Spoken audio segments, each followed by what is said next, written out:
Hello, welcome to Two Middle Aged Geeks on Film. My name is PJ. I'm a podcaster, a beer tender, a dog father, a Muppet, and I love films. I did it. I did the thing. I've been wanting to do that all day. I am now podcasting with PJ Goldstein, Uh-huh. as it works, as we always stump for Brett Goldstein's podcast here, so I get it.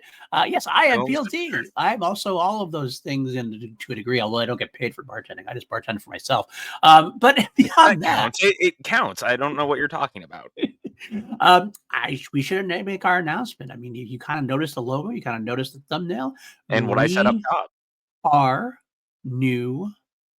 a new podcast. We are different podcasts. Two Mediocre White Dudes on Film Is dead and buried. and buried. Dead and buried with the Nightmare on Elm Street remake because I'm still having nightmares about that movie. Me too. And someone argue that make a film good because it's giving us nightmares. It's supposed to be doing that, but no, it's not the right kind of nightmares. No.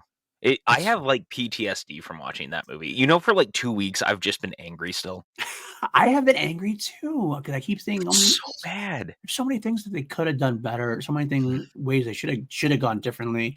And the fact that it buried the franchise practically at this point, it's a very sad thing. But I don't even want to talk about it. No, but I have to say, so my buddy Corey, who I've known forever, he and I go like long ways back. We've known each other from the long way around, basically. From the old days of Blu-ray.com, we've been friends for a really long time. Right. And I had posted the poster when I was watching it. It was like, damn you, PLD, or whatever, because I was just so mad that I was watching it. And he reached out to me and he goes, that movie's actually good, right? And I was all, oh no, we're not doing this right now. And he goes, no. And I was all, no, Corey, back the fuck off. Like, we're not doing this right now. And I was like, then like after we recorded the podcast, I just sent him the link and I was all, have fun. Like, you can go scream at me later in like my messages, but like, here you go. I don't want to have the conversation. Like, you can just listen. It's fine. There are very few films, I think, that inspire that level of disdain from us. The fact that you don't want to talk about it anymore, and I don't want to talk about it anymore either. But that is definitively one of them. I think at some point we're gonna have to have like a Hall of Shame episode where we just kind of rank the worst of the ones we've seen. Like, I hate being negative, but I almost feel like I almost want to know what I do think what the worst one is that we've seen. I feel like when we get to 300 episodes, because my goal at this point is to get to at least 300 episodes to be as good as Brett Goldstein. Mhm. So if we can get to 300 episodes, we need to then like look back at the 10 lowest rated films across the podcast to that point. And look back and see if we would change our minds about them, because I can tell you right now, no, but still, I have my old spreadsheet I have going on with all the different ratings we've had, and this is going to be very interesting to see what that is at this point. I could go back last time, but this is definitely the lowest ranking so far, because we both gave it a 1 out of 11, because we always turn things up to 11 here on PLD Projects. We both gave it a 1, so that's I don't think we can get much lower because we don't go to 0. Although maybe there'll be a film that'll be so bad out there that we actually just say we have to go to 0. No, I don't know if that'll ever happen, because I tend to never. I've talked about this before. Like, I'll soapbox for a second. It's so true that like movies are bad and like there can be bad movies, but I tend to subscribe to the most movies are at least good in some capacity. I can usually find something, score, an actor, like an actor, like a performance, whatever. So I don't tend to grade that low, right? Unless you've earned it. I am the same way. You know that we both. I know. And anything we have both been accused of being too positive about movies, and that's true. We are too positive about movies, but I think sometimes that's okay. I would argue it's not that we're too positive about movies; it's that we actually go in with a sense of like actual wanting to enjoy a thing. Thinking movies are at least inherently average is not a bad thing. Like, how many 3-star TNT rainy day weekend movies we should all love? Mm-hmm. Like, and I'm not talking like there's great shit that they put on during stuff like that when we're talking like Speed or Shawshank and things like that. But I mean, I'm talking like Under Siege or Hard Target, like these just very generic action films that yet I still enjoy them. They're not amazing, and that's okay. Yeah. Not everything has to be amazing and world beating. It just has to be entertaining for a little while. Hell, there's some movies or TV shows that are out there that I watched. I could not tell you anything about them from 10 years ago, but I can tell you that I enjoyed them when I watched them. Yeah. Well, you know what? It's the Captain America thing for me right now, Right. honestly, Yeah. because everyone's being so hard on Brave New World. Also, I'm honestly just kind of sick of Marvel being a punching bag at this point. Yeah. It almost feels disingenuous the way that people are acting towards most of the movies, Agreed. because I really don't think Brave New World is as bad as people are making it out to be. I'm not saying it's like an amazing movie or anything like that, but I had fun for 2 hours. I had fun for 2 hours also. I will say it's not the I think the problem is it's not the film's fault. It's this like people are angry at the studio and studio choices that they're doing and things of that nature, which I can understand. Like To leadership a of point, studios, sure. sure, you want to be you don't like the directions things are going, but like it makes them think that oh, this film that is made under that regime or under those choices is the worst thing ever. And it's not. It's just kind No. of like at the end of the day, am I gonna like go back to my MCU we're doing our MCU. Hey, spoiler, we're doing an MCU rewatch. We already talked about this a little bit for our Patreon exclusive. We are starting that next week, I believe. We're going to start recording. I've actually already watched Iron Man and the Incredible Hulk, which was great in and of itself, especially after watching Brave New World. We got to watch and revisit Incredible Hulk. But That Captain movie America, fucking rules, by the way. Captain America: Brave New World was a fun piece. Is it messy? Is it chaotic? Yes, it's messy. It's chaotic. Are there things I would have done differently? Absolutely. I would not have made the first Sam Wilson Captain America movie be an Incredible Hulk sequel. Unless you also had Mark Ruffalo in it. There was a weird choice in that. Yeah, there's a I couple of don't weird disagree. choices in there that kind of doesn't make sense. I mean, I'd rather have it. You want to establish Sam Wilson as Captain America, maybe hook it into the other Captain America films we've gotten so far in a way, could be, but establish that kind of thing. There's a way to do that while presenting a new Captain America in a way, instead of sidebarring and going off into a different place or do something completely new. Either way, I mean, there's a lot of different things that are done. But hey, I got to see Harrison Ford Red Hulk out, and I got to see Yeah. a fun battle at the end with the two of them going at it. Like, Yeah. there's a lot of fun to be had. So if you went in Exactly. looking for fun, you had fun. If you went in looking to go, what's wrong with this? Is this going to suck again? I'm betting it's going to suck again. I'm sure it sucked for you. Yeah. And you know what's so funny about the Red Hulk of it all is that I almost wish they hadn't. I know why they led that in the marketing, Right. but he's not the real villain in the movie. They were trying to hide the real villain in the movie. But the bummer is that the real villain's entire plot is just to make him turn into Red Hulk. And like Right. we know it's coming. Right. So it's almost a bummer because the entire time, like the entire second and third act is a ticking time bomb waiting for it to happen. Right. And it's like, I know it's not about to happen right now. I wish I hadn't seen this in the marketing. And that's a marketing thing more than anything because I Right. don't blame the movie. Right. Absolutely. Yeah, you can blame marketing all you want. But I do agree going back to our thing. I think that it just seems like Marvel, Star Wars products, same thing. Like it just seems like a lot of things are just getting like overly hated. Yeah. We can go into the whole acolyte thing. Like people like think Oh, that dude, I wasn't even going to bring up Star Wars, even though I'm in my best Star Wars garb right now. like people think that like killed their like literally killed their childhood. I'm kind of like, it wasn't my favorite Star Wars product. I'm not gonna lie, but it was fine. Like it's probably one of my least favorite Disney Plus shows on Star Wars, but it's not. Yeah, you move past it. And that's something you need to do. If you don't like something, you can move past it and be like, that wasn't for me. And move Star on. Wars fans have been acting like that since 1980. Like this weird idea that The Empire Strikes Back was always super beloved and like everyone always loved Return of the Jedi is such bullshit.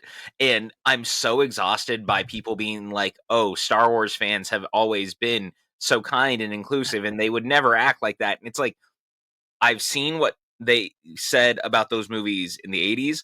I lived through how they acted with the prequels as a kid who was made fun of all the time for liking the prequels. Right. So like this is not new. I know. Grow up, man. I know. You know what? Stop being mediocre.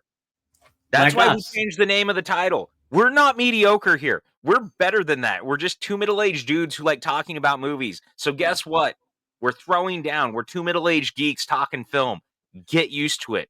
That's right. That is the shockingly long-winded runaround that we got to say we are a new podcast. We are now. Well, only new in the name. Yeah, That's we took the long way around. It's very how Doctor Who-y of us. Two middle-aged geeks on film. You see the logo. You see everything else in there. You go to the T Public store. I uploaded it there. If you want to replace your Mediocre White Dudes on film stuff, I get it. I wanted to. I did. But everything else about the podcast is going to stay exactly the same. It's still going to be us. It's still going to be bantering. It's still going to be a lot of tangents and getting to whatever our topic is eventually. But then we're going to do a deep dive and we're going to talk about what we love about it mostly. We'll be honest. Unless you're Nightmare 2010. Nightmare 2010. Or a handful of other movies like Halloween 5. But like Michael cries in that movie and I want to punch things. 9.5 times out of 10, we're going to talk more about what we love about something. Even if we don't absolutely love the film, because we want to be positive. So if you like positivity in your podcast, this is probably a good place to be. And if you don't, that's okay too. The door is that way. Like, and guess what? You don't have to announce your exit either. I can promise you that. And the funniest part is like, we've had people who have come onto this channel who like to poke at Paul about other things. And I get real snippy real fast when you mess with my friends. Don't do that shit. I might seem nice, but boy, I can be a mama bear to my boy Paul. Also, you said the nicest thing to me the other day. And I need to bring this up because you sent me the logo. I did, yeah. And I was like, oh, that logo looks great. And you know what? The best part for me is I had been complaining about our logo for so long because it had chubby faced me. And I was like so bothered by it because it was such an old picture. And I don't look like that anymore. I hadn't looked like that in a while, but it just always bothered me. Right. And so you were like, hey, just send me a couple of pictures. And I was like, sure, here. And I sent you whatever. And I didn't know what Patrick was going to do with JP. it, right? Jacob Patrick. Jacob Patrick, yeah. Yeah, Jacob Patrick. Okay. Yeah, JP. I just call him Patrick because there needs to be one actual good Patrick in the world. That's not me because I've forgotten that name. It's fine. So you sent me the logo and I was like, man, we're looking sharp. And you were like, yeah, dude. Also, my son says that you're like my favorite friend of yours and how handsome and hot that I looked on it because I'm like jawlined now and my hair's all slicked back now. And I was like, that is the nicest thing anyone has ever said to me. Like my nephew is so nice. Yeah, he did. He went on about it. He also, he's a positive guy too. He goes, I think he's like my favorite friend because I think our opinions intertwine on a lot of different things. And I'm like, okay, that's cool. Because he loves his favorite film. He's not a big film guy, more independent animation stuff. But if he had a favorite film, it's Back to the Future. He loves that because he's a man of taste. There you go. I'll just try a logo up. There is our logo right look there. At me. Look at us. Look how handsome we are. It's true, man. It's true. No, look, man. I said it last week and I'll say it again. You look good. You look sharp as shit. You've been losing that weight and it looks amazing on you. I have been. Thank you. And I appreciate that. I do have to reset a little bit. I had a little bit of a setback going to Mexico. I was going to say that's not a setback. It's a vacation. There's a difference. Get back on the horse now. Yeah, look, it's not like me when I go to Disney and I walk 10 miles a day and I'm like, I can also have 16 cocktails at that point because I've been walking 10 miles. Yeah, I walked from the hotel room to the cabana. It's about all I walked. I'm not going to lie. You sound like Dr. Kelso in season 8 of Scrubs when they go to the Bahamas for the wedding. That was my spirit animal for this wedding, for this vacation. That was my spirit animal. Absolutely. I love, by the way, that you went directly to the wedding thing. I didn't even bring up the weddings of it, and you knew exactly what I was talking about, and you fell straight into it. 100%. That's when the Jan Etor is getting married, by the way, if you've never seen Scrubs. And if you haven't seen Scrubs, I would pause us now and just go watch all 8 seasons of Scrubs. Yeah, honestly, you're better off than listening to us at that point, if I'm being completely honest, because Scrubs is a masterpiece. Again, we stump a lot of things here, and this kind of goes in the Venn diagram of Brett Goldstein and things, because Bill Lawrence and Brett Goldstein worked together on Ted Lasso and Shrinking. Bill Lawrence also created Spin City and Scrubs. The more you know. Doom, doom, doom. I feel like I bring this up at least every week now, where I'm like, please go watch these things. I'm almost begging you. Like, I almost want to be like, I will pay you money to go watch a thing that has nothing to do with me other than the fact that I love it. What does that say about us? That we actually actively tell people to go like watch other things or listen to other things. I guess we know that deep down we want you to listen to the same stuff we do so that you understand what we're talking about when we talk about it. You know what? That sounds like something a psychiatrist would say, and it's the most apt thing I've ever heard in my life. That is so accurate that it hurts. I just want you to understand my references, so please watch the things that I love so that when I reference them, I don't sound like a crazy person. Oh my God, you cracked the code. Yeah, I might have done it. I might have done so, and I'm happy to do it for you and for our Mm. listeners out there who are definitely coming along this journey with us. I've had a lot of more comments on this than we've had before. Like some people have got contact us on social media and things. They've enjoyed this journey through Nightmare on Elm Street, which I will say I don't want to beat a dead horse, but I remember how hesitant you were about covering this franchise. Like You not know why? because you had some thoughts and I had some absolutely hangups. had some hangups. But I'm glad that despite last episode's transgressions, overall, that What a you have nice way to say enjoyed. we shit so bad on that movie. What a Uh, nice way to say, wow, what a fucking clusterfuck of a movie. but I think you've enjoyed the journey the rest of the way. And in fact, I did bring it up already. It is the only franchise so far outside of Lord of the Rings, which I don't count as really the horror franchise of only their episodes, where we had three perfect scores in a franchise with Nightmare on Elm Street. So I'm happy to do it. And we're going to wrap it up today with this episode. You know what's interesting to your point about our like journeys through this? Uh, My friend Bree has been listening to our podcast and she's been texting me on the side. okay. And she started listening on like New Nightmare but she's been going back and she was listening to the Scream podcast today. Oh, really? Okay. And so the dichotomy of where we started to where we are now is so interesting. And I've always thought that anyway, but she was like, the more structured you were, the less structured it felt. And she was like, it's so much better now because you feel more structured than you've ever felt, but we're fucking chaos.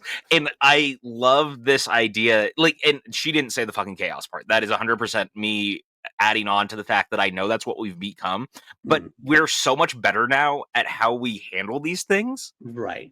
Right. Because it's Look more of a how far we've conversation. come, man. It's a conversation more than it was before. We didn't have to stick to certain things. We know we're to go off on tangents. We lean into it. We are what I like to call controlled chaos. It's It's a true. chaos that's out there, but we have points that are making it always comes back. It might, like you said, the Doctor Who of it all. It might go the long way around. The long way around. And it's funny. I gotta say, you mentioned your friend Bree. I'll throw it out there. It's like she followed me on like Blue Sky, and every time somebody follows me on like Blue Sky, I'm always like, is this a real person? Is a bot? Who is this? Who is this Oh, person? yeah, there's a lot of that going around. So I saw I said followed by you. I was like, oh, okay. So it's somebody real. Bree is great. We Cool. like Bree. Bree is fantastic. And Oh, we're Bree's going to nice shout her person. out here because she's been commenting and listening to our stuff. Also, we had someone who just started listening who's a Texas Chainsaw fan. I thought that was super cool too. Yes. And thank you, number one, for subbing and being here and enjoying it. We've talked about it. We are going to get to Texas Chainsaw. It's going to be a bit, but we will get there for you. Again, it's the long way around. We have a release stack docket after this because actually, before we even started, I was like, hey, Paul, you know what I'd love to do? Because I kid you not, we have started this call every day that we have done this for almost 4 months. And I've had the same song playing when Paul pulls me up. And it's never fully intentional, but it just kind of keeps happening. And it's the Bad Boys theme. Because I just love the Bad Boys theme. And then we just sit on camera and you guys don't see it, but we're just like dancing to the Bad Boys theme and we're awesome and it's great. But I was like, Paul, we need to do the Bad Boys movies. And he was like, you know, it's not going to be till like 2029 at this point, right? And I was like, yeah, but I really want to do the Bad Boys movies. You never know what's going to happen. You never know what's going to happen. 2029 might come sooner than you think. We have to do Men in Black with Ghostbusters. We have to. And that my reason for saying that is because Ghostbusters and Men in Black are like the same thing because they're so blue collar workers dealing with things that feel like day-to-day jobs where they're just going and clocking in and they're doing things that none of us want to deal with. It's kind of the same. And they've crossed over in the board games in the past. And I'm just saying. Well, I think we could do that because, technically speaking, even though we have a bunch of different franchises we have in the docket, we don't have anything scheduled as far as specifically what we were going to do after Ghostbusters. I know.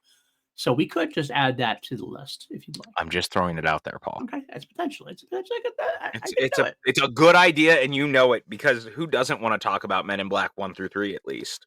Yeah, it's funny about our. Unfortunately, that also brings us to there will be a dud in that franchise too. But Yeah, you know, there that's definitely done in fine. that franchise. Yeah, although it's not nearly as bad. I can. No, find I mean something at least it like that, has so. Chris Hemsworth. That's fun, yeah, and Tessa Thompson's also in it, so it's kind Oh of yeah, fun that way. So, and I, Kumail's great in it yeah, as the yeah. little chess alien. I love him. So there's some good stuff in there. I will throw it out there. The funny thing about our show, you mentioned getting to 300 episodes, is that as we increase our show, obviously we've done a few one-offs where it hasn't been franchises, and we will do a couple of again. We have some ideas where we throw out some different ones that just kind of have some kind of spiritual connection or thematic connection, or whatever. But generally, we do franchises, and as we do the franchises, the more franchises we do, the more we get tied into catching up. Like for Yep. example, we already know we have to do the new Final Destination movie when it comes out. It's going to be a bonus episode at some point this season when it actually comes out. The new Conjuring movie is coming out at some point. Eventually, the new Scream movie is going to come out at some point, which is disastrously looking like I just don't know what the hell's going on with that at all at this point. I'm of two minds of Scream 7 right now. One is it's clearly New Nightmare and they're doing their own thing. But I also feel like that falls way too quickly into like Scream 3 territory in some capacity. And like, I don't think that they're doing that. So my only other thought is that it's going to be really reliant on filling in gaps from pre-Scream that we've never seen before involving Sydney's mother and her murder, which is the only reason we're seeing so many cast members coming back. Right. No, I agree on that completely. It's also just kind of a thing like when they just announced like yesterday or whatever that David Arquette's coming back, and I'm like, guy just died last movie. Spoiler: guy just died last film. We're bringing him back already. No, the movie before that, but also was it Scream 5? Oh yeah, I'm sorry, Scream 5. Either way, it's like just happened like so recently. It's like, man, we're not even letting these even sit for a while at this point. And I will say honestly, I got to say it. I'm gonna throw it out there. The more I watch 5 and 6, I like them less. Only in terms of like I think they're okay. They're good movies overall, but like I still feel that Wes Craven was a secret sauce to Scream, and that when he left, it kind of didn't. It's not the same magic to me. It's not bad, but I don't feel like it's. We're gonna have to agree to disagree on this. You can, because I mean, as it is, I think Wes made the worst movie in that franchise. So I will give you that. You know, like, and because like, I don't know, man. Scream 6 is still my favorite of the sequels. I think it gets the magic of what Wes was going for. I think it does it the right way. I hear people about Scream 5 in some capacity, but I also think that I like the lead character a lot more than you do, which plays a big part in it. And that's huge. That plays a difference. If I can get behind the person and you can't, that changes the dynamic. And so for me, like, I am very much on I like Sam. I like the character. I like that arc. And I like Melissa Barrera a lot in it. That is not like digging at you. I 100% hear and understand that like that character and that arc is not for everyone, but it works for me because for me, it's actually the right way to do a legacy sequel in some capacity where they didn't fully relate her back to Sydney in some, like, I mean, she's tangentially related to her in some capacity, right? Yeah. But to do it the way that they did, and that's honestly part of why I'm assuming that all this stuff with Scream 7 has to be tied to the past. Again, absolutely. Because the fact that 5 and 6 lean so heavy on it tells me that they must be doing that again. And I wouldn't be shocked because we know Kevin Williamson's finally directing one of these. I wouldn't be shocked if he's finally doing his Ghostface cult thing because 6 already kind of started leaning that direction in some capacity. And I only mean that because you had 3 people involved in the way that it was happening and all of this stuff, but I could see a world where a lot of what this is, one, wouldn't be also surprised if some of these people coming back might just be voice overs. Because the That's other actually my thought point. Yeah. is yeah, the other thought is, what if the ghost face is using the modulator to sound like New different people people. from Sydney's past? Yeah, that can absolutely work. At this point, though, like or not, I think you got to get if you're going to bring all these people back. I think Randy's got to come back. He's got to come Yeah, back. I mean, I think we're just days away from We're that as from an announcement at this point. yeah, it's got to happen There at this point. it's gonna happen. I mean, honestly, we're in a weird time because the Legacy sequel thing fully feels played out and yet is still, like, really high on everything that's happening around us. Hmm. And I said it the other day that I was like, it only feels like a matter of time at this point until a When Harry Met Sally sequel is announced. And Yeah, it feels weird to say that because I don't want it in any capacity because without Nora Ephron, like, it just wouldn't feel right. But they've been leaning on it hardcore a lot lately, whether it was the Super Bowl ad or just, like, zeitgeisty, it's really come back. Rob Reiner is directing his first sequel right now with Spinal Tap 2, so it's not like he's against doing something like that. right. The fact that they got Meg Ryan and Billy Crystal to play those characters again for a Super Bowl ad is ridiculous, and not in a bad way, but I mean, like, Meg Ryan barely acts anymore. Yeah, And so it just feels like we're living in this time where we're doing that. So with all that being said, the Scream movies, to your point, it feels like the Jamie Kennedy thing almost has to happen. at this point, And it has to. you almost have to. Right. And so that's just kind of what we're living through. It's Yeah, so weird, man. it is, and it's not that I'm always looking forward to a new Scream film. I always want like I'm definitely interested in it. And I'm intrigued by it, scared about it, a little scared of it about it, but especially because this is Williams' is his first directing or did No, he he directed directed? that movie Teaching Mrs. Tingle That's right. years That's ago right. with Katie That's right. Holmes. That's right. I And forgot that's about like that. a really not great movie. Right. Um, I haven't seen it since I was real young. Right. And I've never Okay. revisited it. It's one of those movies that if I looked right now, I would guarantee it probably doesn't have a Blu-ray release, and or if it does, it was done by like Shout or something, where it may not have even been done like by the studio. They just kind of ended up with it. Right. They shoved it off on him.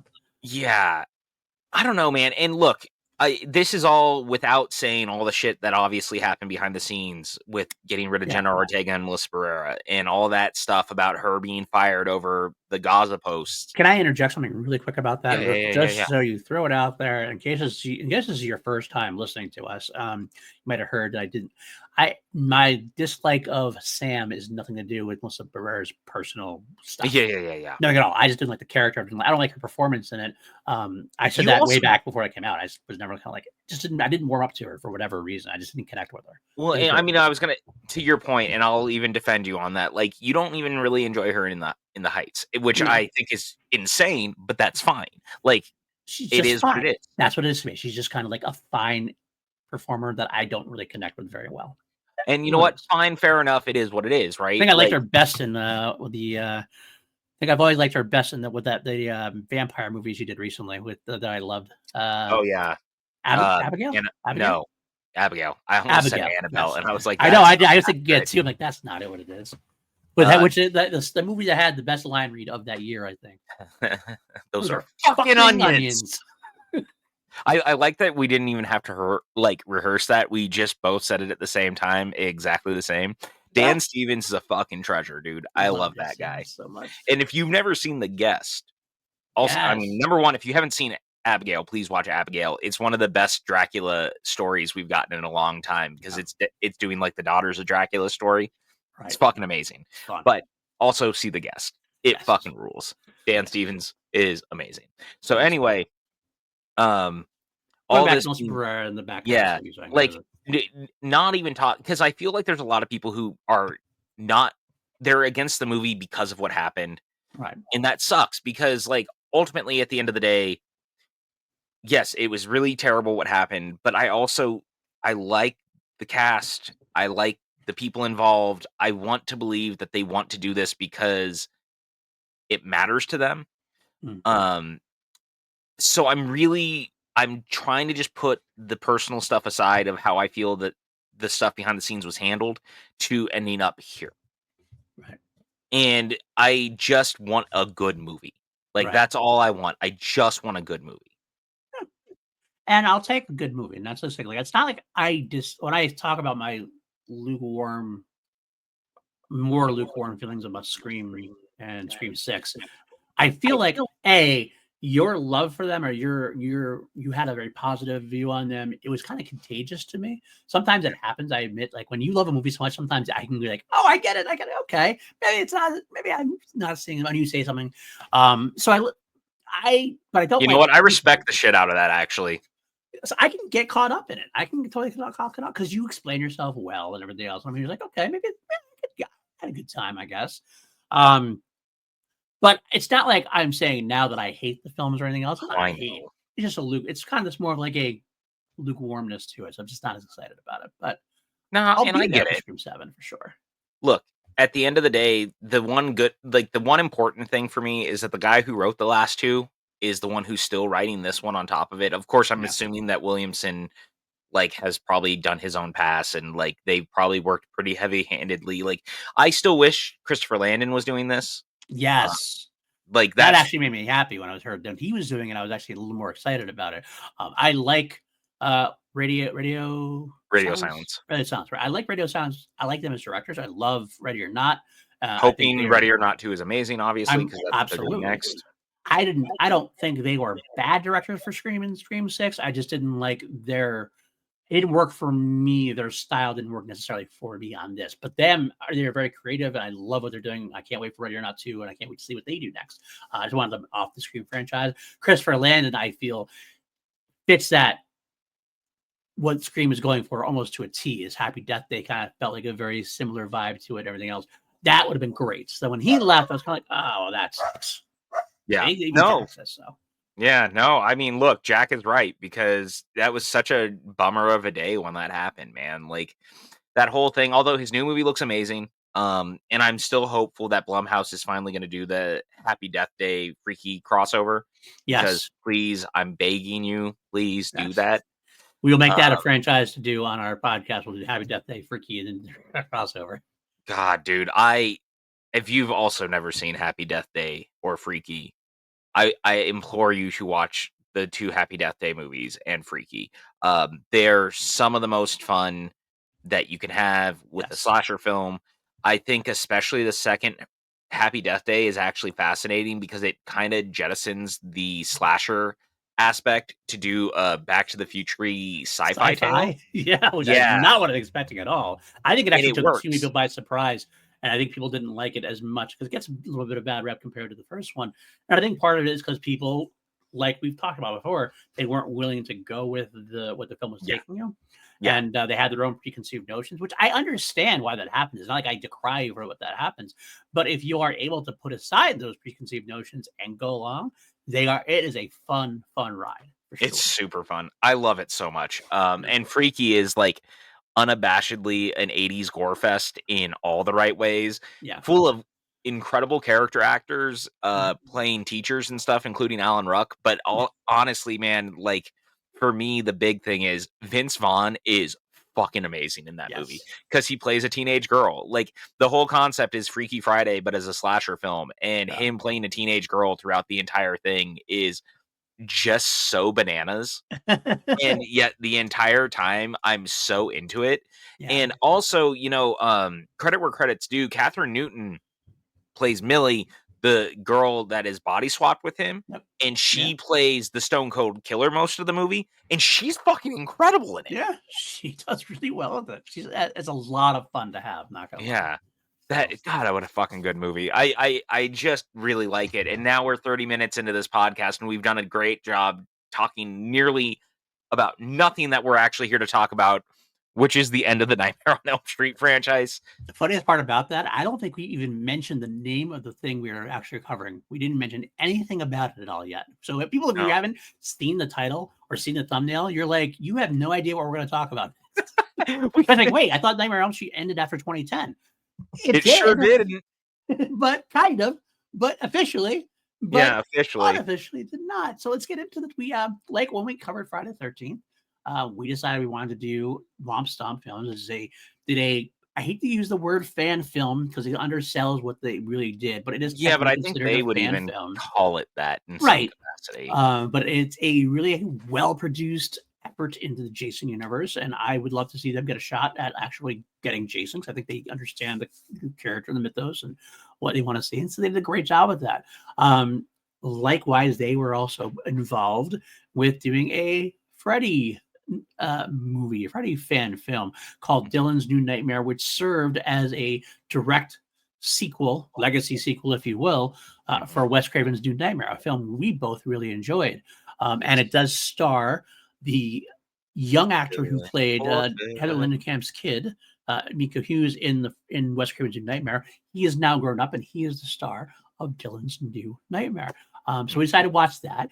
It was a short film. It's a Yeah, it's about 35-minute or 34 so. minutes or so, and it's very like, to your point and all of it, it is that short, and it feels like the setup of a first act of a film. Right. So, it's not fully complete, but the stuff that it's doing is so good and so smart and such a good step forward of showing what you can do with this franchise without Robert Englund.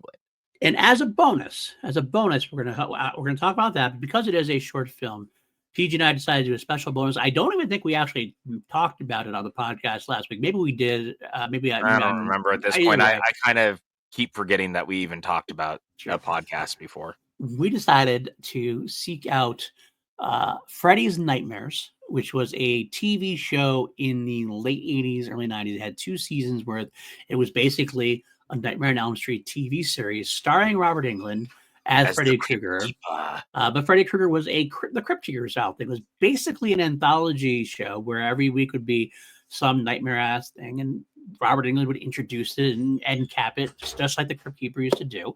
But the first episode we decided to actually watch and talk about on here because it is it's Freddy's origin story. It talks about Freddy Krueger, how that happened with the whole him being a child Getting off. murderer and Yeah. getting off and what happened basically. And so we said, we could do that. And we found out it was directed by the great Toby Hooper. So that was another idea we could do. So we decided we'll take a look at that first episode and we would not necessarily cover it, but we'll talk about it. And it was an interesting watch for sure. Well, it's so funny because honestly, we watch both, and there's not a there's not going to be a lot of conversation to be had on either end. It's actually more about talking about seeing the potential of the franchise doing other things in some capacity. And let's go ahead and just start with Freddy's New Nightmares because it just makes the most sense to kind of move into Dylan's New Nightmares because one continues to have Robert Englund, and then we can move on to where it can go without him. Okay, so we're going Freddy's Nightmares first. Okay, well, Yes. fine. So this is a I surprise, call it guys. Freddy's New Nightmares. I do that every time. In my head, it's Freddy's New Nightmares, and I don't know why. When you said it, I was kind of confused. Like, which one are we doing first? Because are you doing New Freddy's Nightmare? Nightmares. I just keep calling it Freddy's New Nightmares, and I've been doing it my entire life that I'm aware of. Okay. So the funniest thing about this is that this episode has lived on in infamy basically forever because I've never actually seen it until now. I've gone 35 years around the sun with having never seen this, only knowing that it existed. Seen screen grabs. I remember I had seen like an episode or so. I remember when I was young. Obviously, even I was. Oh, yeah. I know. I know an old man. Even I was young back then. So I was probably about probably around 11 or 12. And it kind of was on, and I just kind of caught an episode, but never watched the series. Yeah, so right. I might have seen an episode or two, or I might have seen some couple of scenes from it. I honestly can tell you before you go on, I'll let you go continue on from there. Obviously didn't hook me enough to watch the rest of the series. No. And it was so funny because I did text you this when it was over. And I was like, the funniest thing about this first episode is it is a pilot for a TV show that it is not. Yes. And that's so weird to me because obviously their whole thing is that it's going to be Freddy doing all these like one-off episodes, but the entire thing is about him becoming Freddy Krueger and terrorizing the town. I think that's why I didn't hook into it, because in my head I'm like, oh, Freddy, it's a Nightmare on Elm Street TV series with Freddy Krueger, awesome. And I got to watch an episode. I'm like, but Freddy is not really involved. He's just talking to me. This is bullshit. I don't need that. Yeah. If I had seen this first episode, I would have been like, yeah, let's go on and move it. Let's see what happens. And I really would have been disappointed. Yeah, right. And it's funny because like obviously it's made for very standard television in the 80s. So it tries so hard to ride the line of being a Nightmare on Elm Street entry while having to deal with TV standards of the time. And Yeah. so like there's kills in it, but they're mostly bloodless other than when like ketchup is basically put on a plate. And that's not a joke. Like that's basically what it looks like when he It kills one of the really cops. does. It really does. It's probably the worst blood I've ever seen in my life. I'm not Yeah. gonna lie. And I know that they're trying, but like there's only so much you can do. But the weird thing is on the other end of it, it's really well directed for what it is. Thankfully, because Tobe Hooper is involved, it really adds this like aura of surrealism because he's very good at that, and he's always been very good at shooting cheap, as we're very aware when you look at like Texas Chainsaw. So it's born out of that. But the weird thing is like this is not a pilot for a TV show. It is a prequel to to a movie series done relatively cheaply, effectively at times, not so much others, making interesting choices of there's some great POV shots where you're actually in Fred's perspective, which I love. It's clearly also a workaround because they probably didn't have Robert as much as they would have liked while they were doing it, but it's Well, you gotta do actually that. oddly effective because you're seeing shit from his perspective, and the way that they do it where you can see he's always been crazy is great. Um, and you can see why the demons would have latched onto him. But the thing is that on the other hand of that is that they also run into an issue in which by doing this, you're playing with lore that people know, but you're changing some of the lore because you couldn't get like Heather Langenkamp. You couldn't get some of the stars of John the movie. Saxon. Yeah, John Saxon's no longer like not involved in this. So you just also have to assume that like those characters exist, but In the it's background weird because they're somewhere. not there. They're just not there. Whereas in the first film, they were like it kind of depicted that John Saxon and I forget the actress who played Nancy's mom, but Nancy's mom and they were it almost depicted like they were the ringleaders, that they were the ones who like Yeah. really took care of it. I mean, hell, she kept his glove in the basement afterwards. Right. But like they're nowhere there. They're not at all. And it's kind of weird. And you mentioned, I will say, we had this conversation about it. I do think you had this great idea, like they didn't show his face, and it was because it was a great way to. And you had a great theory about it. I'm like, I get where you're going with it, but I have to say that when I watched this, my first thought, I'm sure it was right, is like, okay, they only had Robert Englund for a limited amount of time, and they had him in his makeup, and so they just wanted to shoot him as Freddy. I bet that they shot almost. I wouldn't be surprised if you find out they shot his entire season in like a day and a half or 2 days. Like they just got him his Freddy makeup, did it, and so they didn't want to come back. So like, well, we don't have him. We can just have a stand-in and never really see his face, and we'll be fine. I think that's what spurred the creative idea of why he wouldn't see his face, and he can get away with it that way. And hell, you know what? I will say, I'll throw it out there. Some of the best, especially 80s horror movies, is finding ways to get around things. That's what they Look did. at Jaws in the 70s. Right. Got to get around it. And that's true. And you think about Jaws in the 70s, that's the most effective thing is everybody talked about. Not seeing the shark was actually better than actually seeing the shark. Yeah. The same type of thing. So I guess it does make sense in a way, but I definitely have like all my cynical head was just like, yeah, they couldn't get Robert to come back for the entirety of this. No, and it's so funny because you're kind of not wrong. Also, Robert plays it a little differently when he's human than he's ever played it. And I don't know what it is, but he almost talks like a Chicago gangster. Did you notice that?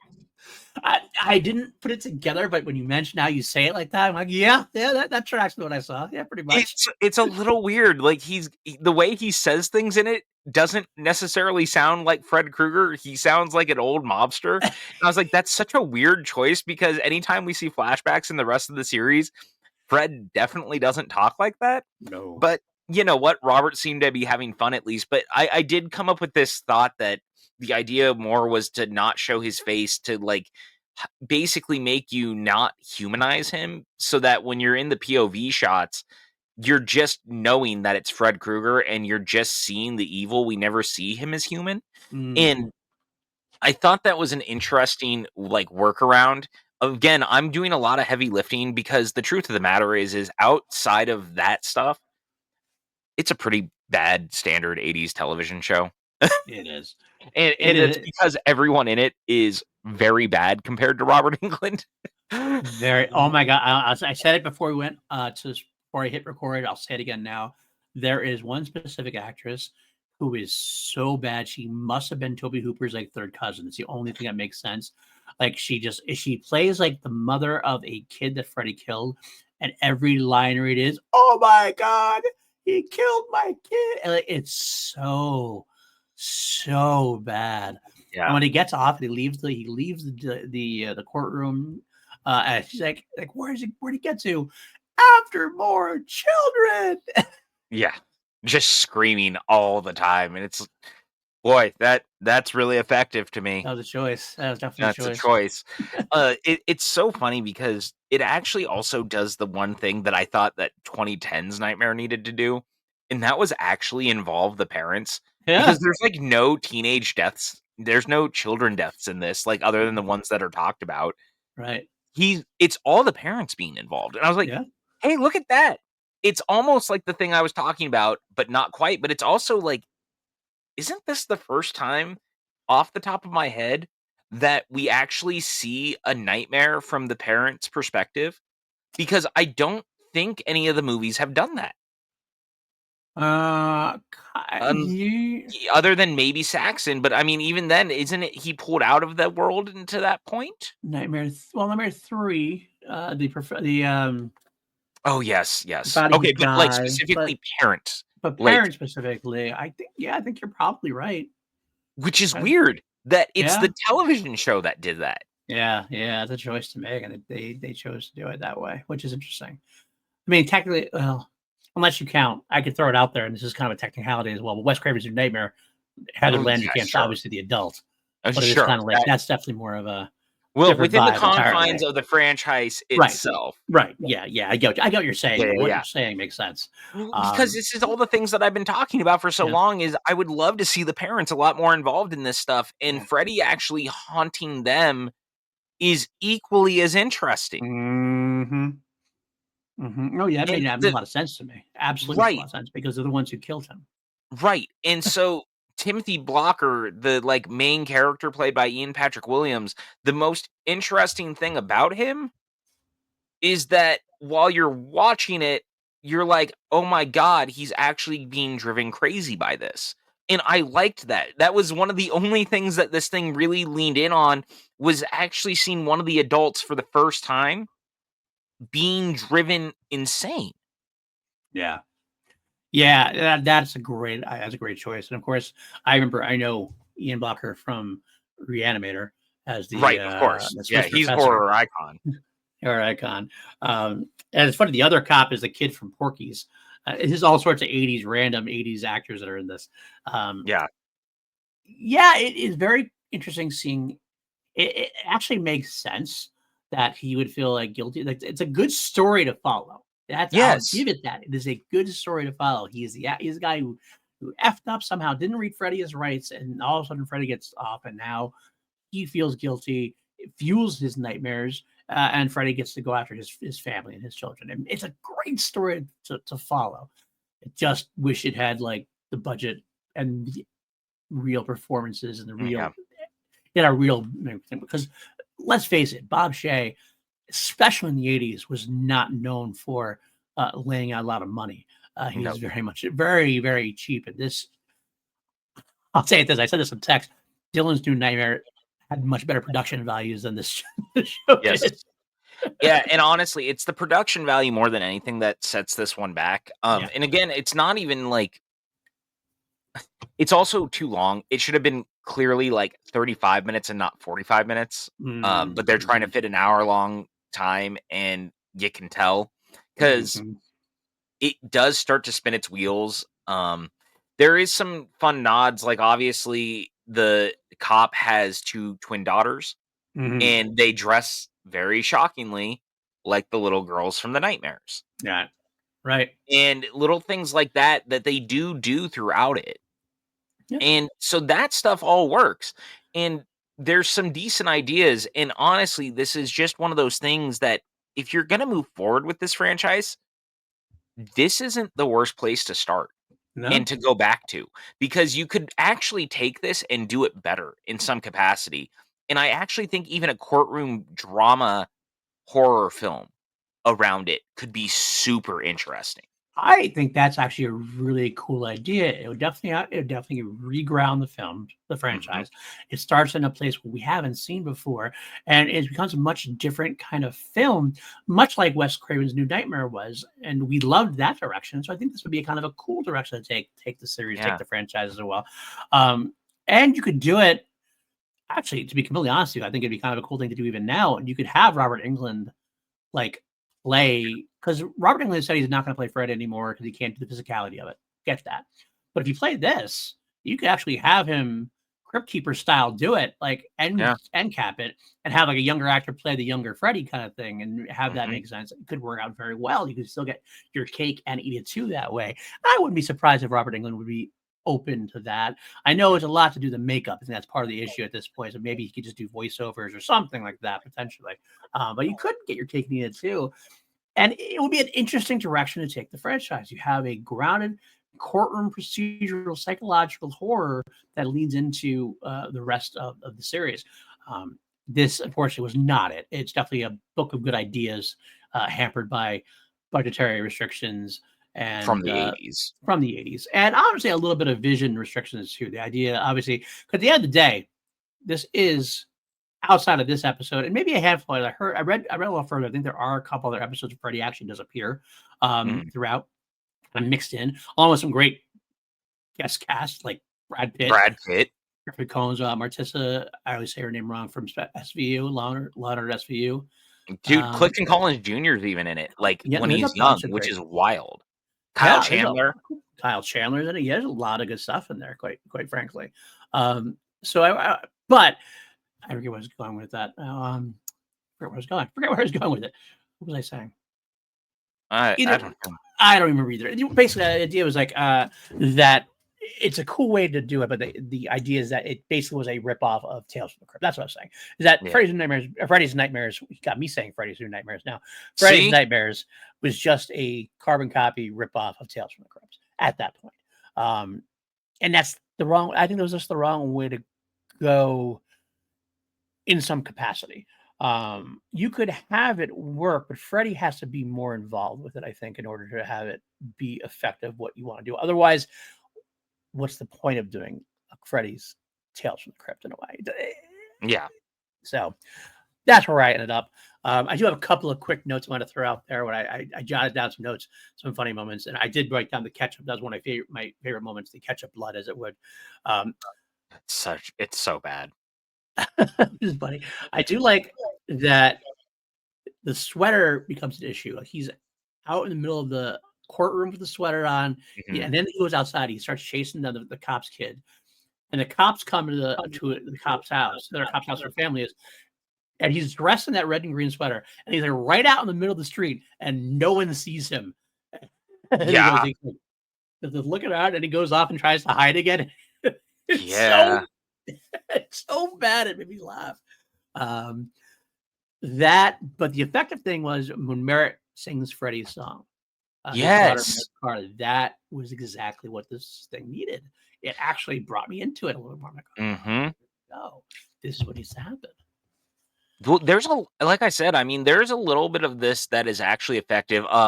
Them killing him is fucking laughable, though, and I'm just gonna say that them burning him and this whole, Law and Order has its place, but not today. And you're just like, fucking knock it off, man. Like, oh my especially because God. he spent like the first like whatever it is. I don't know. I don't win it. The first like part of the whole episode is him going, "No, we can't do this. We have to do this right. We have to do this by the book." Right up into that moment, he is still saying that, and all of a sudden he's like, "We have to do it by the book." Now, Law and Order does.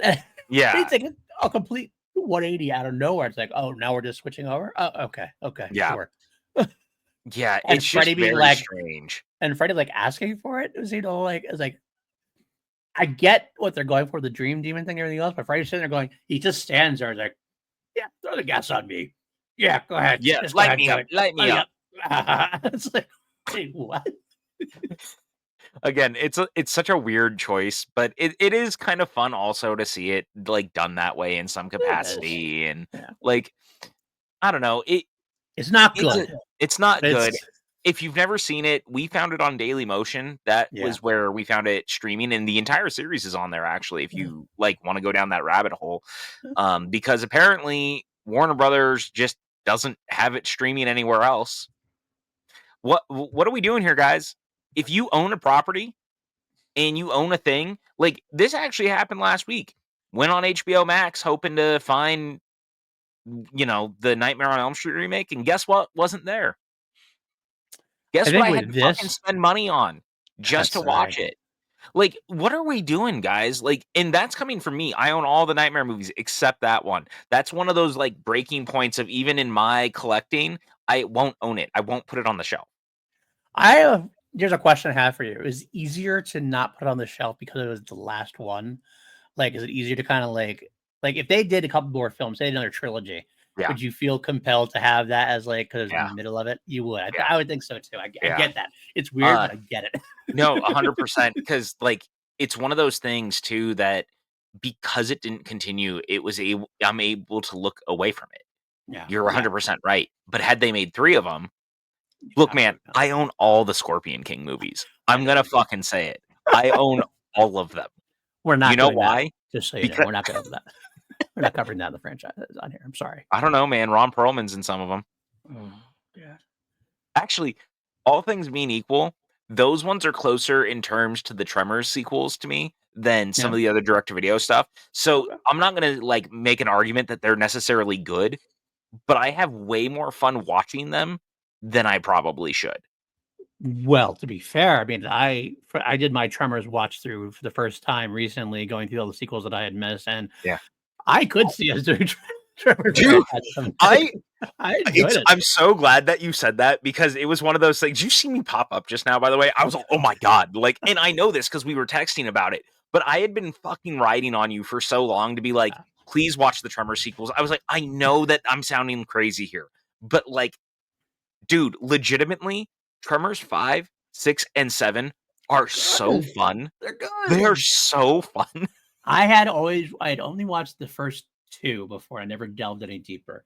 Yeah. But those later ones, those direct to video ones, or whatever, direct to DVD as you were just a lot of fun. And Michael Gross, God bless him, he has so much fun as Barcomer, and like you can't deny the palpability, the contagiousness of his enjoyment in it. So yeah, they're cheap too. They're definitely cheap, but they're Yes. good.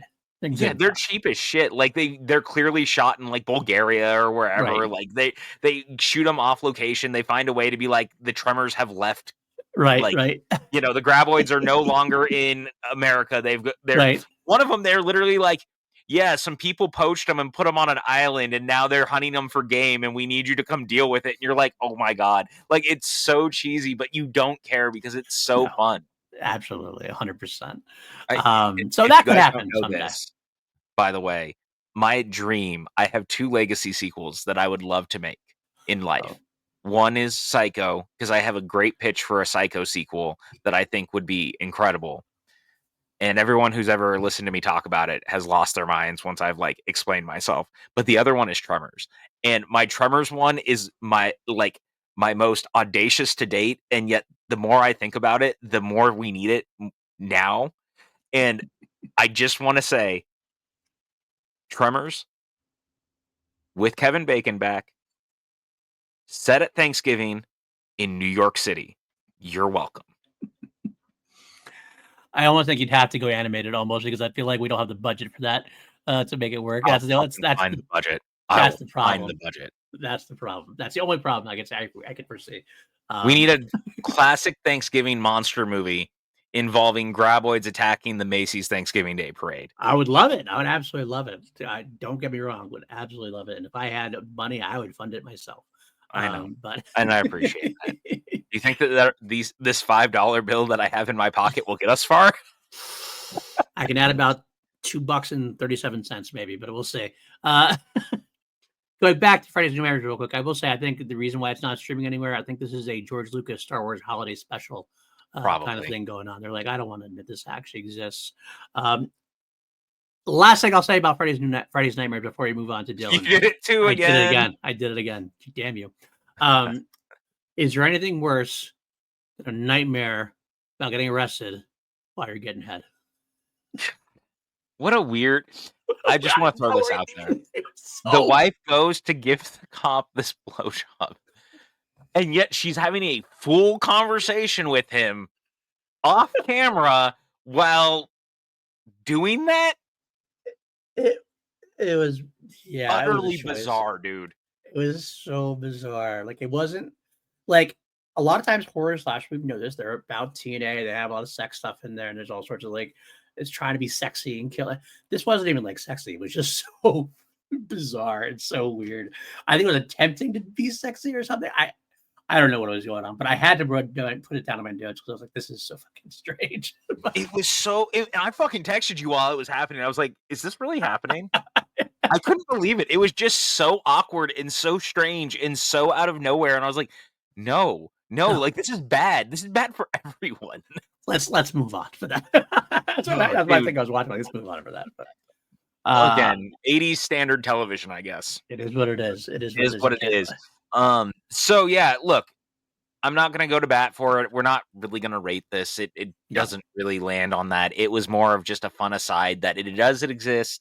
You can go check it out. Like I said, it's on Daily Motion. I doubt I'm gonna watch the rest of them. I might cherry pick an episode or two if I'm really bored one night or something, or I'm really looking for something. But otherwise, yeah, it's probably best to leave where it is. And it was definitely an interesting. I'm glad I got to watch it because it was an interesting one-time watch for sure. Yeah, for sure. But yeah. So, I'm glad that I can say I've watched it at least. Yeah. So here we are, an hour and two in. Yeah, and we are finally going to actually talk about the actual topic we have on hand. Now, granted, it's a 30-minute movie, so there's not a whole lot to talk about. 30-minute film, but we will dive deep into what we have, and hopefully, you'll appreciate this like you appreciated the Womp Stomp, which a lot of people found that they actually went to the Womp Stomp after they hadn't heard of Womp Stomp's production before. So we're happy to go see the new one, the Never Hike Alones. And I'm hoping you'll go check this out as well, because they definitely, I will say overall, had its heart in the right place. It's definitely a fun watch. And while I have some issues with it overall, I will say it proves to me, at least, that you can have a Freddy Krueger that's not Robert Englund. Well, and I think to your point, number one, I just want to come back around real quick.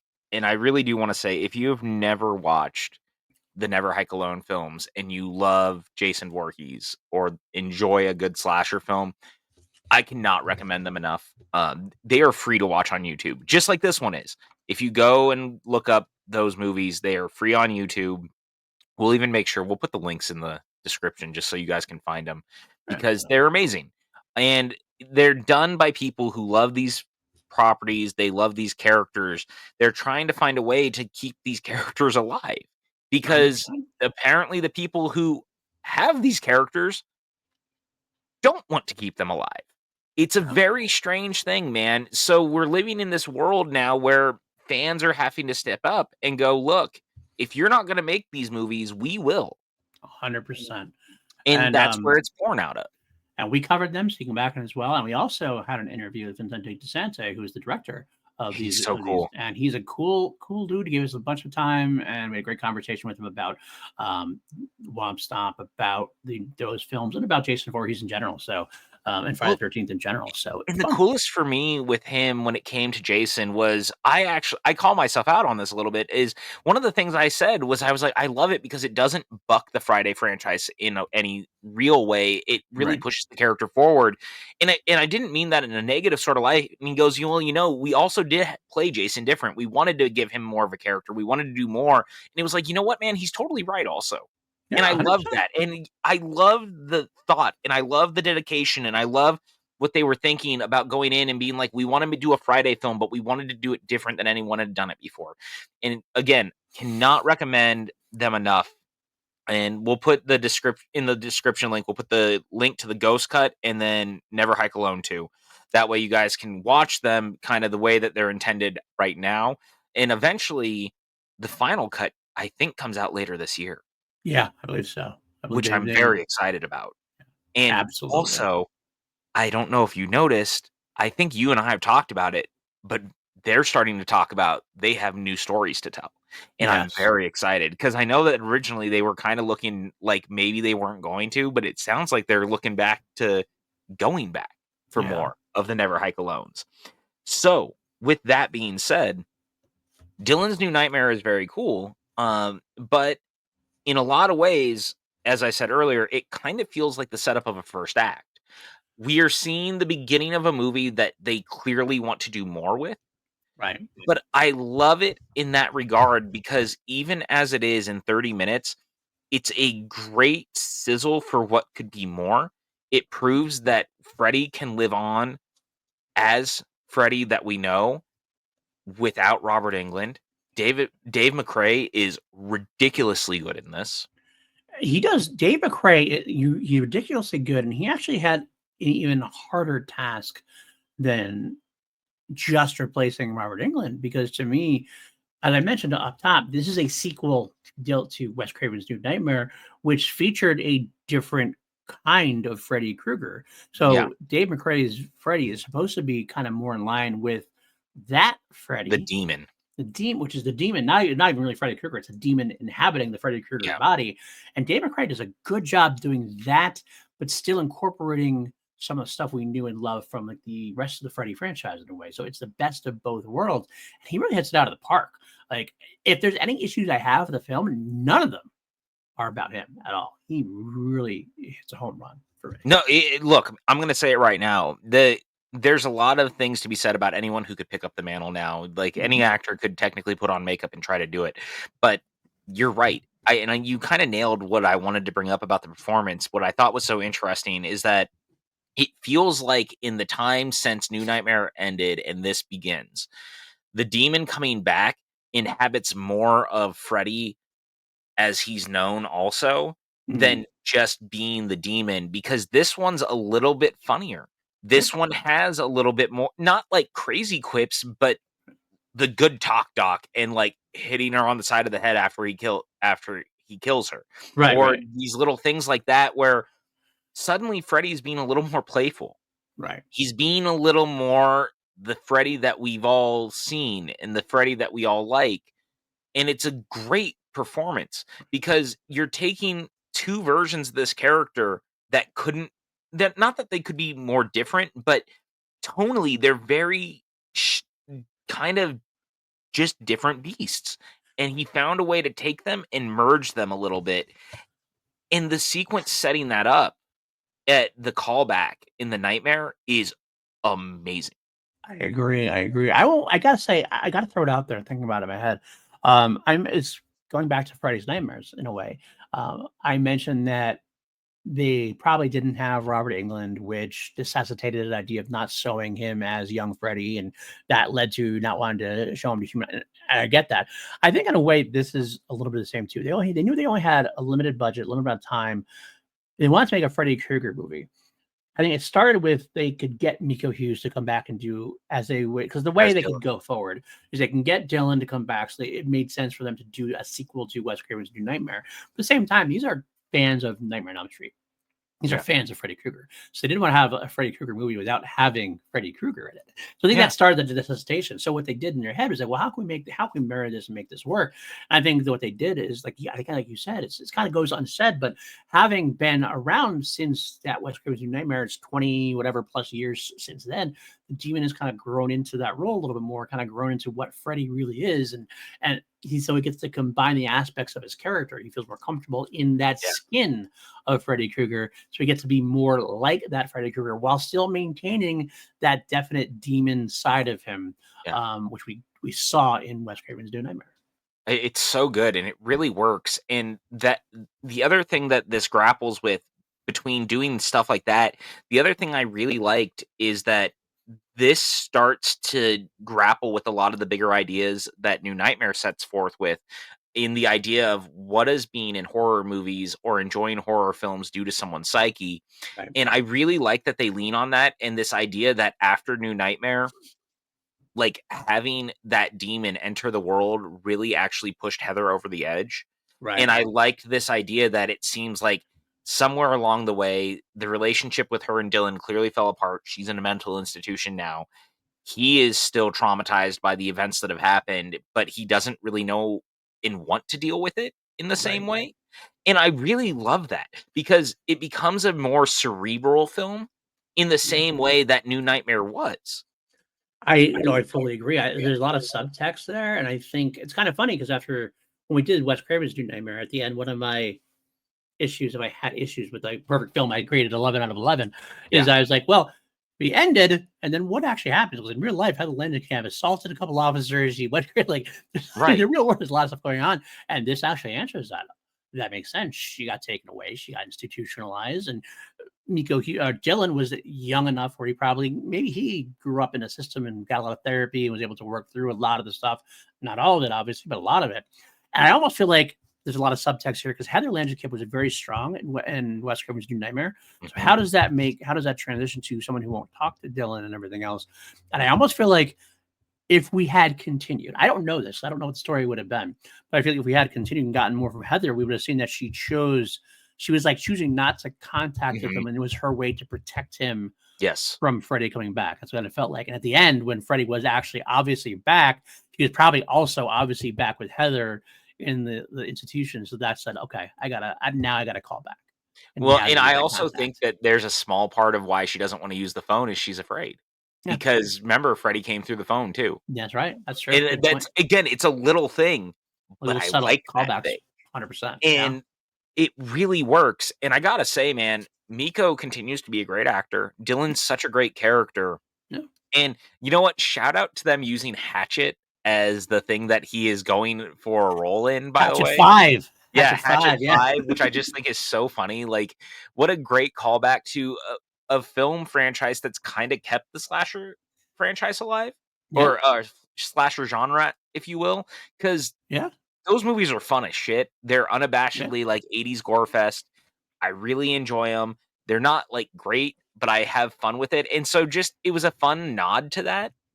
And dude, again, I gotta say, for a film like this that's got a much smaller budget than most things that you're gonna see, that it really finds a way to be very tense. And the moment you like that long tracking shot, just opening it, going down the hallway before Dylan even goes in, you're already unnerved because everything feels a little off. Then he's actually in that room, and the casting director keeps asking him questions about his personal life, and that whole thing where he's going, you know, Porter, Dylan Porter, why do I know that name? And it just keeps kind of poking at him. And he goes, oh, your father.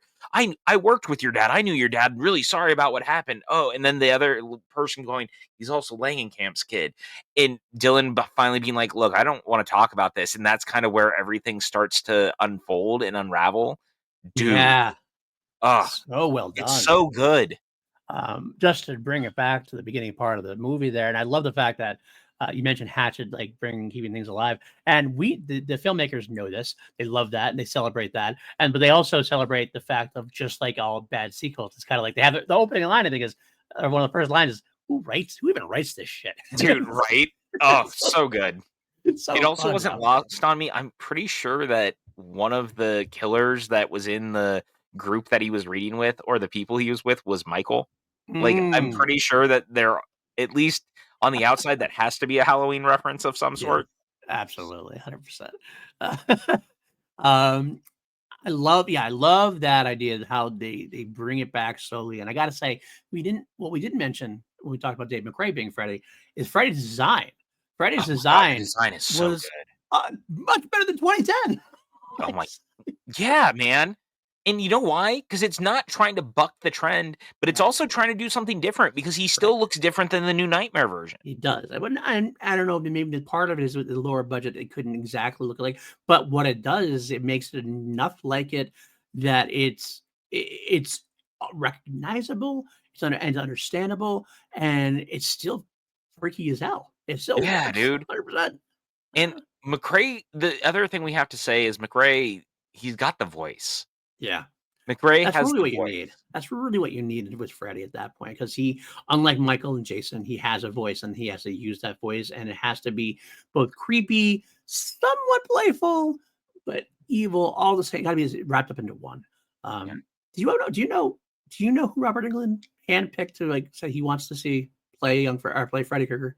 Kevin Bacon? Yeah, it was Kevin Bacon. Yeah. I think Yeah. it's kind of a good Speaking of choice. long way around, Tremor's own Kevin Bacon. Uh, would actually be a kind of a cool choice. Just throwing it out there. Oh, I no, could I see don't that. hate that. My only thing now is unfortunately even Kevin's getting up in age. True. I think Robert said that a couple, like, probably about 10 years ago, I'm guessing, but, like, Yeah. yeah, No, I'm Bacon, I mean, I'm with that. honestly, look, you couldn't do worse. I y yeah, absolutely, so, uh, And I just I watch this and I'm once again baffled that the guys at Womp Stomp and the people involved in this, like Cecil Laird did a great job. yeah, This is such a good movie. Like, mhm, it's a short, but it's a good movie. right, And you have people who are passionate and excited and want to do more with this, and they're finding ways to do more with this than the people who actually own the rights. And it right, is baffling to me, mhm, continually baffling to me that they're doing more with this than literally anything else than you could imagine. absolutely, they do a lot of cool things, and their filmmakers are making I love the transition when they, in that nightmare, and they transition to him being in bed, and it's like this, like, spinning transition where he goes down. Yes. I was like, "That's a great shot. That's an awesome shot." Um, Phenomenal stuff. No, Um, dude, and it really is. And again, I think the coolest thing is that they very clearly have this vision of where this franchise could go. Also, the use of the Dream Warriors cover that Dylan is listening to on his yeah, drive home is amazing. love it. It's little things like that, and you just get this idea that Dylan is not well, Right. and the stuff that happens still haunts him. Easily. Yeah, plenty of time during that. I mean, you have the nightmare in there, you have him seeing his own head shrink there. And by the way, I don't know about you, but did you get reminded of Goldfinger? The Uh-huh. way they click in the I back. It's so funny because my OCD when people do that drives me crazy, and yet Mhm. I'm also someone who there are times if I'm stressed and I have a clicky pen, I find myself doing the same thing. Same thing. So, I both felt for Dylan in that moment, Yeah. but also understood that, like, I do the sometimes same I thing. do that, but Mhm. also she shouldn't be doing that. Right. Like, she should not be specifically. She's like supposed to be a calming influence, and it's not very calming. No.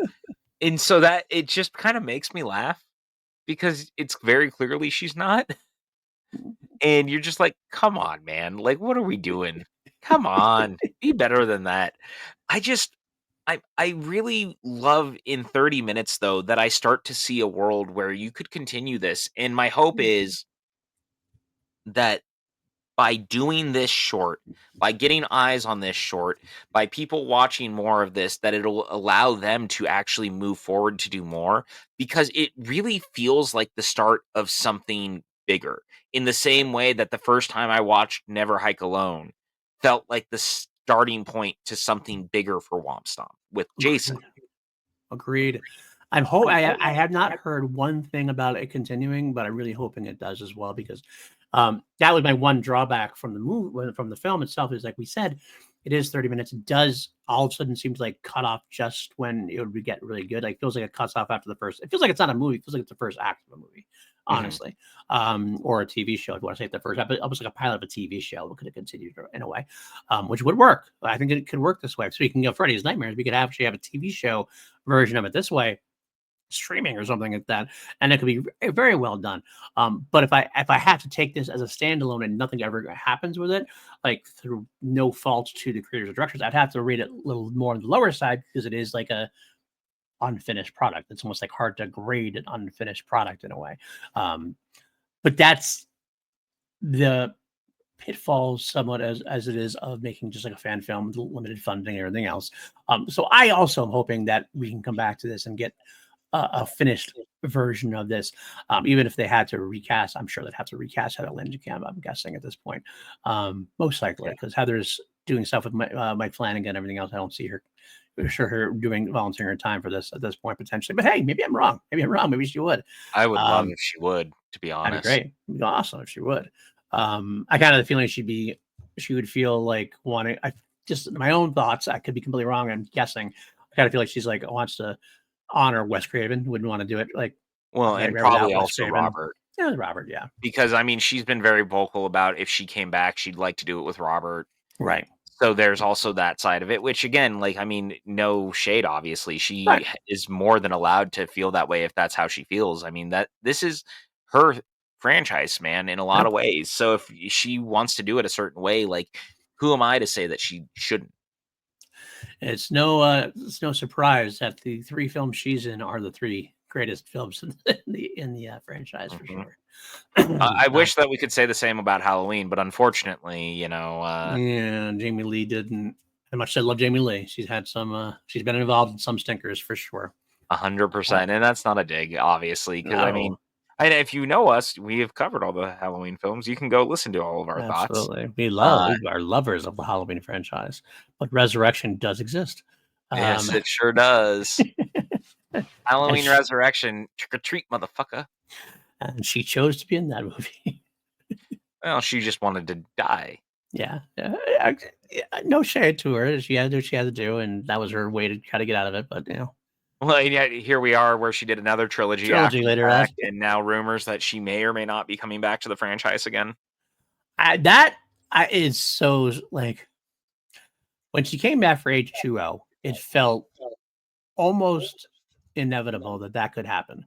Like that, even back in the 90s, like if John Carpenter came back, which he was originally tasked with potentially doing H2O, or if some kind of big thing happened, you could see her coming back.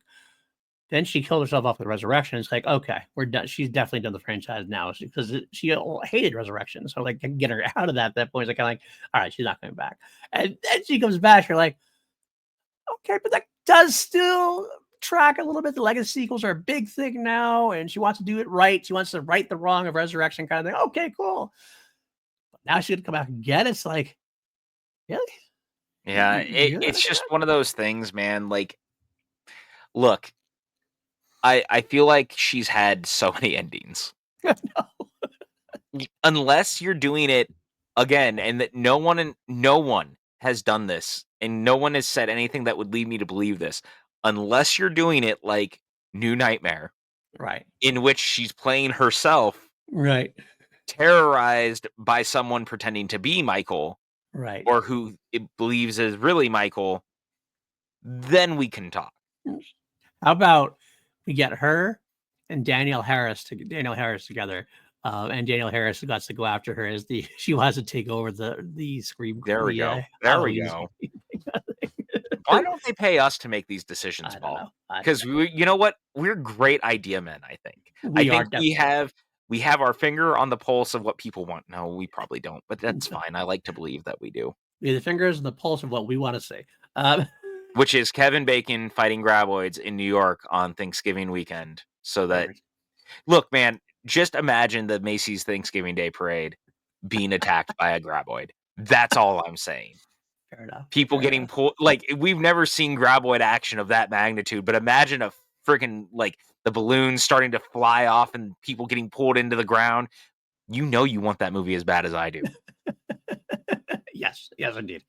I do. You're not around.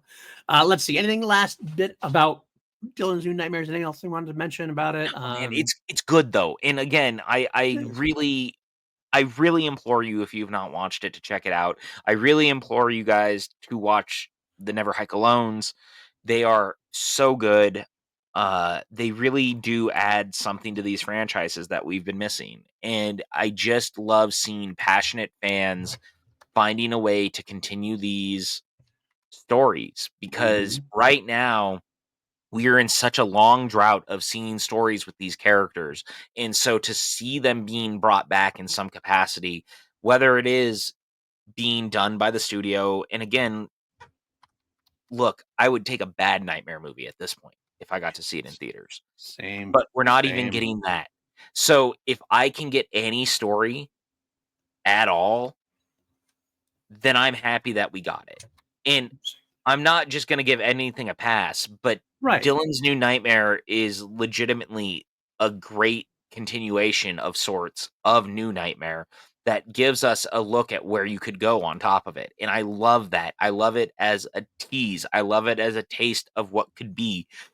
Never Hike Alone legitimately has made 2 feature-length films that give us Jason back in his glory doing Jason shit. These Mhm. these fans, these producers, these writers, these actors, they give a shit about all this. Tom Matthews literally came back for Never Hike Alone. Like, it is so cool, man. You literally are doing these things that the studios won't even do. So, if I can just implore you guys to check them out, which is why we're doing this, because we all want a taste of that love of these characters in these franchises again. It matters. It matters. These movies matter. These characters matter to us. So to see that passion put on screen, because I can't do what these people do. I No. can't. I sit on a mic and I look into a camera and I talk with you about movies because I can't do what these people do. Right. And Same. what these people do are amazing. So I am so glad that we got a chance to like keep some love again on these creatives, because they're amazing. And once again, like, I want to shout out Cecil Laird. I want to shout out Vincent. Like, Vincent DeSante is such a smart guy. What they did with is amazing with Friday. What they did here is great and such an exciting start to something that could be more if you were to able to do it. That's what it Absolutely. is. Absolutely. I'm here with you on that as well. Do we want to rate it? Are we going to rate Nah, this as part of the thing? No, I nah, don't think it's so not either. feature length. I don't feel like that's fair to rate it. I agree 100%. It's not, it's, like I said before, it does feel a little incomplete because of the what's going on with it. And hopefully we get a continuation. If it does finish, I do finish it, then maybe we can come back and revisit it to rate it at this point. But I'm going to leave it unrated as well. So that will then do it for this episode, I think, and our first episode of Two Middle Aged Geeks on Film, as we close out Nightmare on Elm Street entirely, which means it is new franchise time, people. But first off, if you do like us and you subscribe, you can comment, talk to us about it, leave us comments, leave us 5-star ratings in the audio side of things. Let us know what you think. You can join us at patreon.com/PLD Projects, where if you listen to us next week, I believe, if everything goes right, we are starting the MCU rewatch. We are watching the rewatch of Iron Man, starting with Iron Man 2008. We're going to go through all of Phase 1 of the Fucking MCU. old 2008. I know. That's how old we are. We're going to go through the first phase of MCU. They'll be exclusive to Patreon, exclusive to YouTube membership as well. I will put it up there as well. Will they make it to the main channel? Eventually. I'm not going to lie and say it's never going to come. But it'll Because be that months. was the idea, was that they would eventually. Yes, they will be somewhere down the line, months from now, probably. At this point, we're definitely at the full phase 1 will be on Patreon before it ever even sniffs the main screen. So that's what will happen for us there. So join us for that. If you can't join Patreon, I get it. I understand. Even Austin, we have Oscar Goodell, we have Brian Buckingham, great people in our crew. But if you can't, I get it. Just help us fight the evil algorithm other ways. But it does lead us. Algorithm. Does lead us to our next franchise, which will begin 2 weeks from now. Okay, wait. I have to say something. Okay. So we're doing Superman. I'm super excited. I don't know if that was obvious from doing the, So anyway, you know that I go to a lovely theater here called The Loft. Yes. I love The Loft. The Loft Yes. is great. The Loft does Mondo Mondays, and I went with my buddy Tim, our buddy Tim, who I hadn't seen in a while, and it was really fun to go and catch up. And we went Yeah. to Mondo on Monday night because they did Masters of the Universe Right. on the big screen. I got to see Masters of the Universe, where Frank Langella couldn't be having more fun, and Dolph Lundgren couldn't want to kill himself more on screen. Both can be true. Absolutely. However, oh my God, had I forgotten that they straight up ripped off the opening of Superman the movie using the same style of credits, just like the original Superman film, and Bill Conti's music couldn't be more Superman light. Please don't sue me for doing this. It has been a long time since I saw that. Leading into a shot of Frank Langella as Skeletor looking like he's walking down the Tantive 4 to what sounds like the Imperial March theme light, Please Don't Sue Me. It was amazing. So if you've ever seen Masters of the Universe, please just watch about the first 10 minutes where they're so clearly borrowing from everything else around them in hoping that no one will sue them because they were canon films. I love the fact that you, as positive as you are, lovely as you are, aren't pushing people to watch this movie. Just watch the first 10 minutes of it. Well, I mean, look, here's what I'll say. You should watch the whole movie because it's amazing. The best part is like they get to the third act and they legitimately, like, this is not a joke. They legitimately ran out of money to make it and they had to finish the movie. And so they like tore this, they moved and turned off all the lights and have just Skeletor and He-Man fighting a sword fight in the dark because they couldn't afford anything else at that point. All the extras are suddenly missing. And you're just watching it and you're like, oh my God, this is so bad. And it ends with a post-credit scene saying Skeletor will be back when Canon Films knew that there was never going to be a sequel because they were shutting down. But they left the post-credit scene in. But also, if you want to see Orange, California and in all its glory in the 80s and He-Man running around it, that's your movie. Also, Courtney Cox is one of the leads. Can't go wrong there. You can't go wrong there. I hadn't seen this movie in about 15, 20 years. I can't wait to buy it on Blu-ray so I can watch it all the time with all of my friends to make fun of it again because it is so fucking hysterical. That's awesome. But especially that they just ripped off the opening of Superman, including the music. I couldn't make this up if I tried. So please go watch Masters of the Universe, people, because clearly I'm giving it the most ringing endorsement of all time. Absolutely. And then go watch Superman.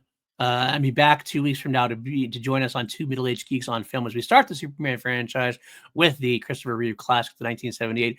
We're gonna watch the special edition version. I believe that's what we're gonna watch. And I can't wait to get to that as well. Starring the late great Gene Hackman now. Starring the late great Gene Hackman. That's true. What a coincidental thing for us to have happen. This was not obviously planned, right? And it's just tragic. We'll talk about it more obviously when we get to it because Hackman was a legend. He was in a league of his own. Yeah, absolutely, league of his own. But I'm very excited to talk about it. I think that means that pretty much that entire main cast is now gone, which is such a fucking surreal thing for me to say because I've grown up on those movies and I've loved them my entire life. And to me, like, especially that first one, or the first two, really, but like those are iconic for me. They were such a big part of my childhood, and to like have the entire cast gone just feels weird. Yeah, the only ones who like were left, the Star Wars cast outside of Carrie is still alive for the most part. Oh shit, you're right. Kenny Baker's gone. Baker's gone. Peter Mayhew's gone. And James Earl Jones, of course. James Earl Jones is gone. Yeah, I got Luke, Han, and 3PO left of that cast. Jesus, even then. But I mean, and that's the year before. Yeah. So it's just weird to think that. Anyway, I digress. Don't worry about me. I'm fine. Just going through an existential crisis as all the icons around us die. Absolutely. That's all right. All right, let's get into the next week's like I said, next time Superman should be a lot of fun to cover. I know we both love the franchise, and yeah, there's a few duds in there as well. Overall, one of them's a canon film. Shockingly enough, it is indeed. We will not be covering Supergirl in this run, No. just so you know. That's not even though it's a spin-off. It's a spin-off. We decided not to do that because, well, that's a really, really pretty big dud anyway. So we use an excuse of not really being part of the franchise to get out of Is that right Chris away. Reeve in it? No, sir. No, Perfect. he's We aren't only going in to a watch poster. it. He's only in a poster. That's about it. Jimmy Olsen is. Mark McClure is. But yeah, well, that's fine. On it. Maybe that'll be a Patreon thing at some point. We'll do something like that potentially as a fun, like we get drunk and watch it. But that's something else entirely. Drunk watch-alongs. We haven't done that in a long time. It's true. It's very true. But we are leading into, obviously, we're leading into James Gunn's Superman coming out in May. By the time we are finished with Superman saga, because we are including Superman Returns, obviously, and the Zack Snyder era Superman films as well. And then we will go into James Gunn's version. So that should be a lot of fun. And before that, sometime we're going to squeeze in. That's when actually Bloodlines comes out, her Final Destination. So that'll be coming up in that as well. Yeah, I think it's either May or April, but it's coming up. It's pretty I actually soon. have it in our little docket. I have it in there as our the May 20th.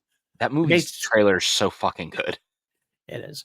May 20th is when we're recovering that film, and I believe that's because it comes out on that 16th or 17th that weekend or whatever. So I am so excited.